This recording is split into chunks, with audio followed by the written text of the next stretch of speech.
Once upon a time, many rotations ago, many orbits ago in fact, we talked about the Nova-class dreadnought from Babylon 5. Most notably, the fact that the Nova-class dreadnought from Babylon 5 is a perfect exemplar of the Hume perspective on guns. That is to say, when a Hume is asked, does it have enough guns? The answer is invariably no. No matter how many guns the ship already might have, the answer is always no. And that is basically how a ship only 1.5 kilometers long, ended up with 22 twin plasma cannons, 6 particle beam guns, and an indeterminate number of fusion missiles. Because when a Hume saw a space frame, and they're like, can you put guns on it? And someone said yes, and then they put guns on it, and then the Hume said, can we put more guns on it? And then the poor engineer answering these questions said, technically yes, and then the Humes put more guns on, and then they said, can we put more guns on? And the engineer was like, I'm pretty sure we shouldn't. And then they still somehow managed to put more guns on. And behold, the Nova-class dreadnought from Babylon 5. But we're not here to talk about the Nova-class dreadnought in this particular episode. We are here to talk about its successor, and that one's successor as well, and this is where things get a little weird.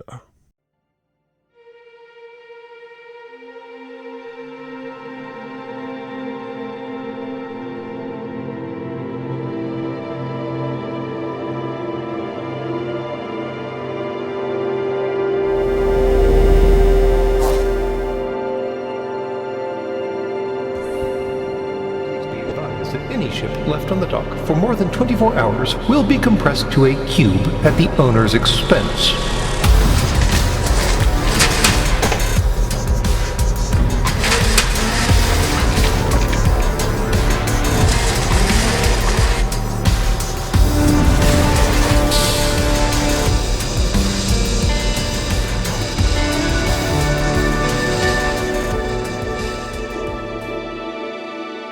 Welcome to Sacred Cow Shipyards.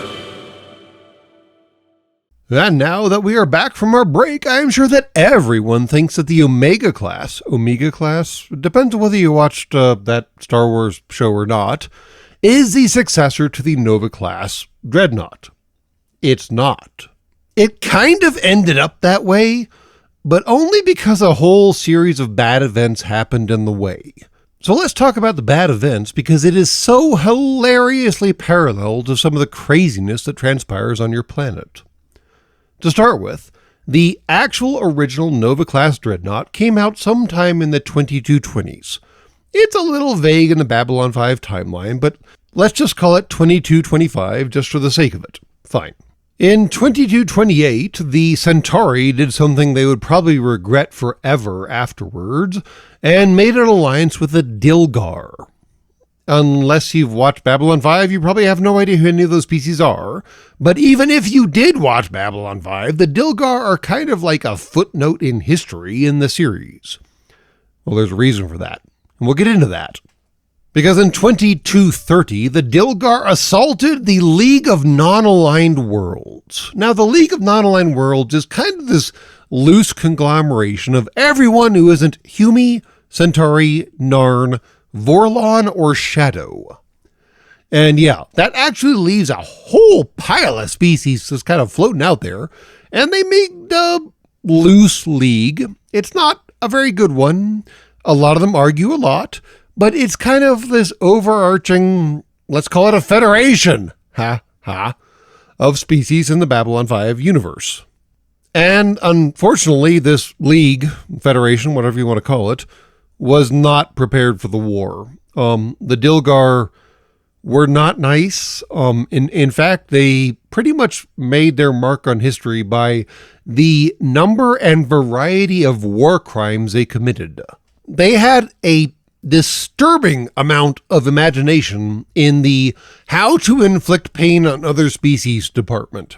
It was impressive if you're into that kind of thing, but regardless, Dilgar, not so great savants. So, about a year later, this up-and-coming pile of rando beings, otherwise known as the Earth Alliance, decided to get involved in the war and basically turned the tide. The Humies got involved basically to make their mark on the galactic political, arena, but they were too good at the job, unfortunately. In fact, they were so good at the job that by 2232, the Battle of Balos happened, and the Dilgar were basically eviscerated. Their war masters were captured and tried, and some of them at least executed. The rest of them, I guess, imprisoned somewhere else. Maybe, it's unclear. But what really happened is that the Dilgar were basically shunted back to their homeworld. The jump gate for the Dilgari homeworld was shut down. Their Quantium-40 materials were confiscated, and for those of y'all not familiar with Babylon 5, Quantium-40 is necessary to make jump gates, and I assume jump drives, because the next part is the kicker. Theoretically, supposedly, possibly, the reason that the Dilgar went on their, galaxy-noticing murder spree is that their homeworld star was about to go supernova. So they wanted to go forth into the universe and guarantee that their empire would remain. Unfortunately, they did that by murder, conquest, and, torture. And no one else liked that. So, shoving all the Dilgar back onto their homeworld and cutting them off from the rest of the universe by way of destroying their jump gate and removing their abilities to make more jump gates and possibly jump drives, with the knowledge that their star is about to go supernova, predictable things happened. The star went supernova, and the Dilgar were functionally wiped out. Is that a bad thing? A lot of species in the known galaxy would argue no. It's kind of like the Prime Directive nonsense, though, of we didn't deliberately, specifically, kill every single one of them. It's just the star that went boom and took out their entire planet. Ouch. But regardless, I'm getting distracted because the fact of the matter is the Nova-class dreadnought, with all of its guns, did so well during the Dilgar War. It's pretty much the reason that the Humies got a massively inflated head about their combat capabilities, because this thing laid down the mother-fornicating law against a species that was kind of, technically, sort of, on some measurements at parity with Humies. It wasn't really. The Dilgar had better things, the Humies had better things. It wasn't clear who would have won the war one-on-one, mano-y-mano. But no, the Humies stepped in and helped out the League of Non-Aligned Worlds and spanked the Dilgar into, non-existence. What's one genocide between friends, right? Ouch. But anyways, the Nova showed up and laid down the law. And that's enough to keep it around, right? Well, technically, yes. The Nova Dreadnought, that is to say, actually survived a long time because it brings a lot of guns to the party. But the conversation gets a little more complicated after this point. See, the Nova-class Dreadnought was built by a company called Rocketdyne. Love the name. But by mid-2230s, about 10 years after the Nova class came out, a different company by the name of Karmatech developed the Hyperion class heavy cruiser. Now, I have some arguments about how heavy cruiser is entirely the wrong name to give this particular ship, but we'll roll with it all the same. And between the 2230s and the 2240s, the Humies had basically a standard conversation that Humies have every, 50 years or so, give or take. The Nova class brought all the guns, but also fighters, because it was actually developed to carry the Star Fury fighter, the first generation Star Fury fighter. Whereas the Hyperion did not have nearly the same throw weight or nearly the same guns, but it was so much cheaper. Oh my goodness. You could have so many more Hyperions than you could have Novas. It was ridiculous. And so, the Earth Alliance, after the Dilgar War, did, honestly, the obvious thing. They bought into Karmatech's advertising and invested in the Hyperion heavy cruiser rather than the Nova.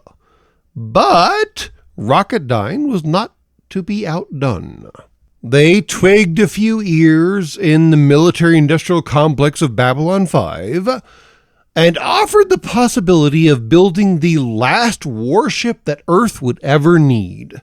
And yes, that was actually the tagline that they went with. I kind of admire the dangly gonads necessary to trot that line out. Come on. You got to respect the game, right? So Rocketdyne took one look at their Nova-class dreadnoughts and went, all right, let's reuse some parts, yo. And they basically reused the entire spinal section of the Nova-class dreadnought, the entire core segment of it. But they solved the one thing that the Hyperion could not solve. And that is to say, gravity. Or at least simulated gravity. Because at this point, the Centauri and even the Narn, and especially those mythical Minbari, had conquered the idea of artificial gravity and were using it to not only allow their crew to operate under a full gravity inside of the ship, but they were also using it to move their ships around. Well, the Humies hadn't figured out that technology yet. So, long-duration ships had to do weird things to keep Humie bodies from, degrading. Because once you're subjected to microgravity long enough, bad things start happening to you. And the Karmatech Hyperion did not have a solution for this. But, shockingly, kind of shockingly, because the Rocketdyne engineers weren't morons, but regardless, they did have a solution. And that was the Nova X battlecruiser. This big old bad boy took one look at the original Nova-class dreadnought and went, well, okay, it's got a lot of guns. Good start. But Humies are squishy and have shortcomings. So, let's use that massive spinal column that the Nova-class dreadnought is very, very famous for, given how long it is, and strap a rotational section to it. And behold, as soon as you start rotating things, Humie bodies start being less cranky about, being in the depths of space and all. Because even centrifugal force, which doesn't technically exist, it's simply inertia, is a good stand-in for the concept of gravity. And the good news is that Rocketdyne took one look at what Karmatech was doing with these smaller, lighter, faster ships with smaller, lighter weapons, and went, okay, fine. We are basically reusing the same space frame, right? It's the same big old chunky 1.5 kilometer long beast that we are famous for. But how about we replace all of these massive, redonkulous guns that, can lay down the hurt, but they take forever to recycle and they draw way too much power. Well, how about we replace those with things that are, what the Hyperion runs? Smaller, lighter guns that can actually do almost as much damage thanks to technological advancements, but they are, less intensive, right? And that's exactly what they did. And all of this went swimmingly. Oh my gosh, it was going so perfectly. The Humies just came off the adrenaline high of kicking the Dilgar back into their respective Stone Age. They were the kings of the League of Non-Aligned Worlds. They were the big stick on the freaking block. And now they had all of these little Hyperion cruisers running around covering their butts, and they're like, okay, fine. The Rocketdyne folks want to trot out some big ol' honking ship and to replace these little things that we love. Why not let them try, right? So in July of 2245, Earth Force authorized a test of 5 brand spanking new Nova X battlecruisers at Vega Colony. And anyone who knows anything about Babylon 5 knows about Vega Colony. See, about a week before the Nova X got there, a certain Hyperion by the name of EAS Prometheus had a rather unfortunate run-in with the Minbari. Things did not go well. In fact, they went so poorly that the Prometheus managed to kick off another interstellar war. Only the Minbari are not the Dilgar. They are a lot more capable. And just a few days after the Nova X battlecruisers had made it to Vega, the Minbari attacked that very colony.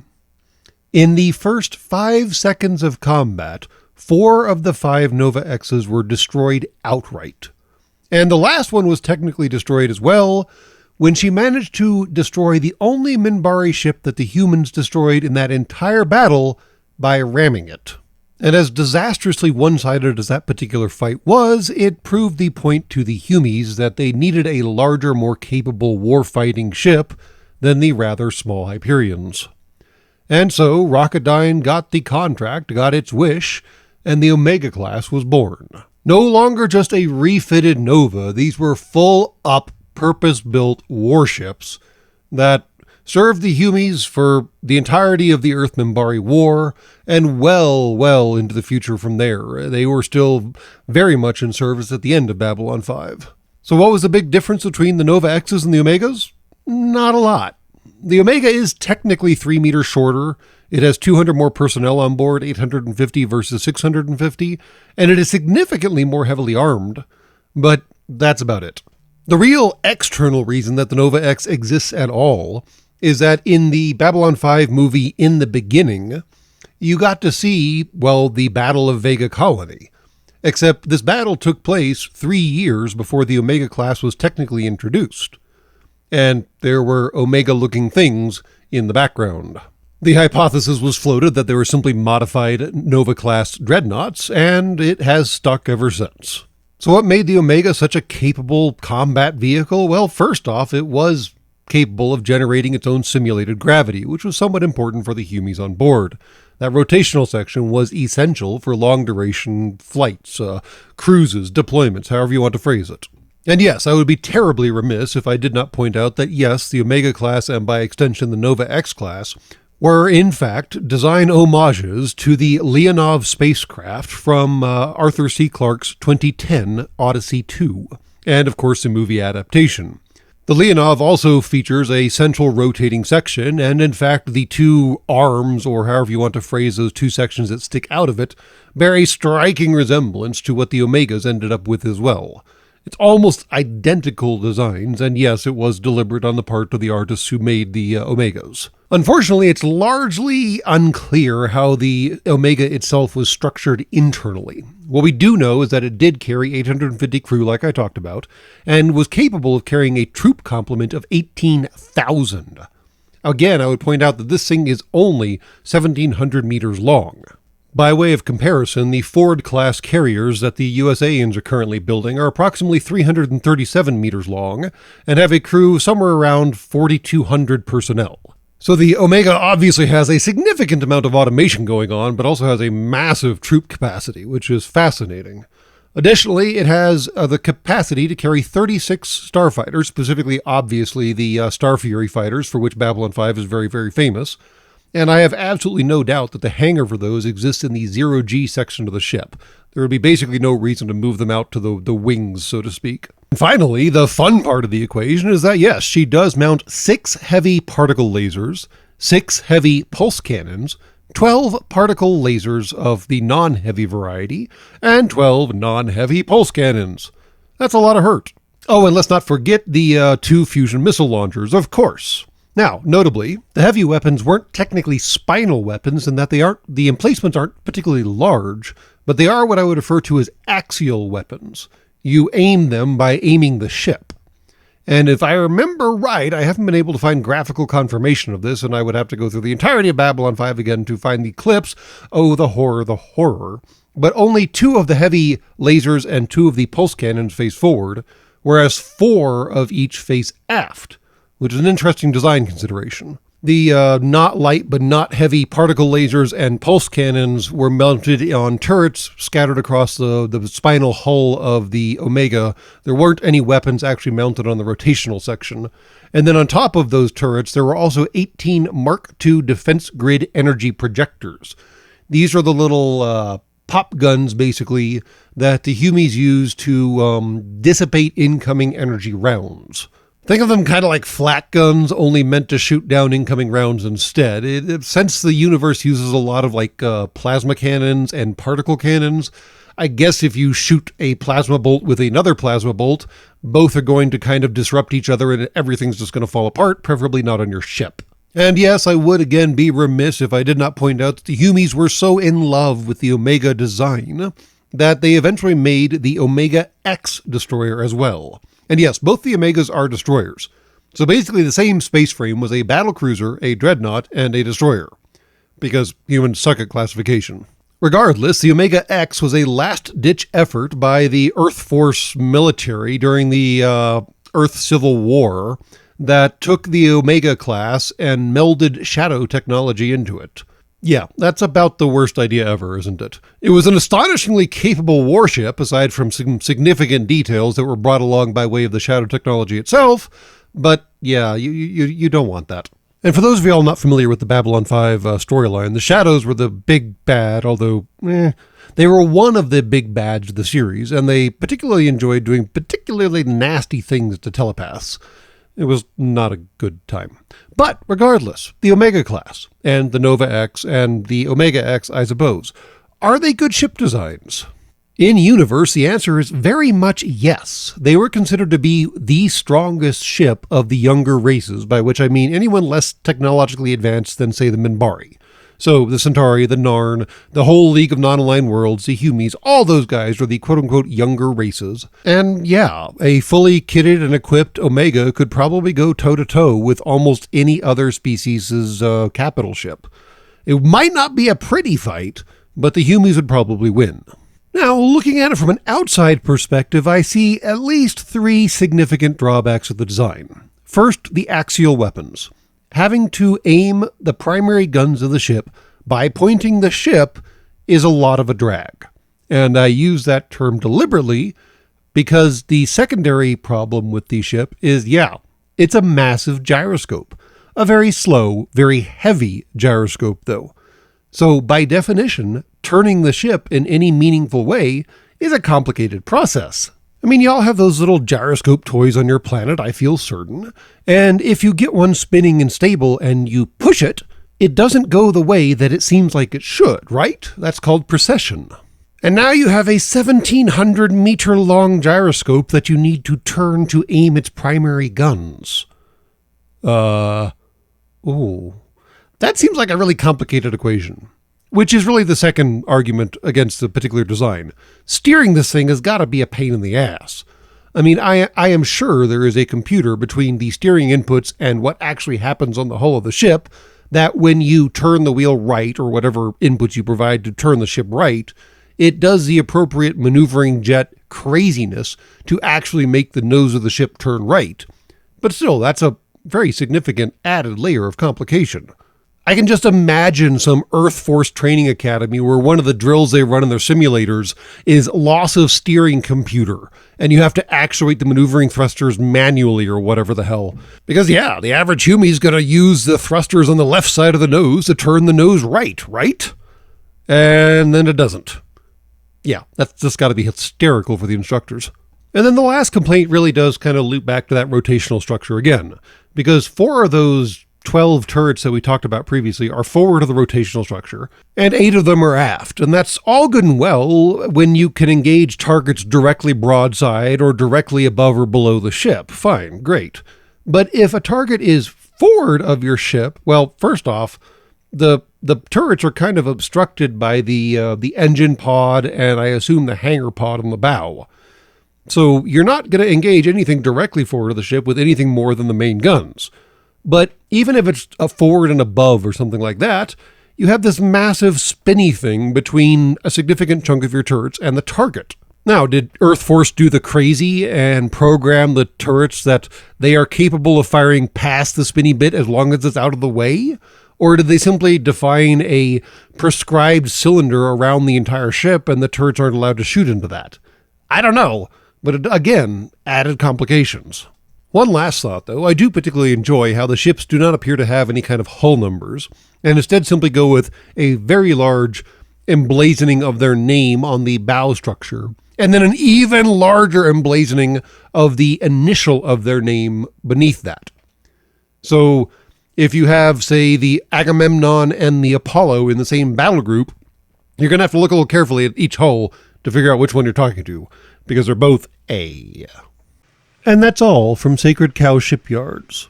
Please be advised that any ship left on the docks for more than 24 hours will be compressed to a cube at the owner's expense. Have a nice day.